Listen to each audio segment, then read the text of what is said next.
પ્રસિદ્ધ અભિનેત્રી અને મંડીની સાંસદ એવી કંગના રણૌત દ્વારકાની મુલાકાતે હતી, જ્યાં દ્વારકાધીશના ચરણે તેમણે શીશ ઝુકાવી ધન્યતા પ્રાપ્ત કરી।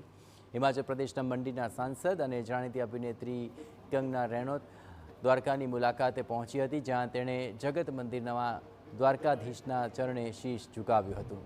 મીડિયા સાથે વાતચીત કરતા કહ્યું કે દ્વારકાધીશના શરણમાં આવી શાંતિ મળે છે। કંગના જગત મંદિર દર્શન બાદ રૂક્ષ્મણી માતાના મંદિરે પણ દર્શન અર્થે પહોંચી હતી। સાથે તેમણે કોરિડોર અંગે કેન્દ્રની સરકાર પર વિશ્વાસ મૂકતા નિવેદન આપ્યું કે સરકાર આ અંગે સારું કામ કરશે।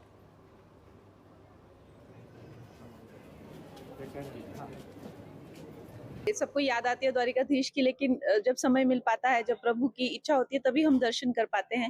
तो मैं अपने नेफ्यू के साथ आई हूँ, पृथ्वीराज को। इसका पहला वक्त है कि ये द्वारिका की जो प्राचीन नगरी है, जो धाम है, उसके दर्शन कर कह रहा था मैं पीपीटी बनाऊंगा अपना, स्कूल में बताएंगे कि क्या क्या इन्होंने यहाँ पर देखा। तो हमारे लिए बड़ी ही एक मन को शांत कर देने वाला वक्त रहता है। द्वारिकाधीश जी के दर्शन करके तो आपको पता है सबका मन जो है वो बहुत ही शीतल हो जाता है।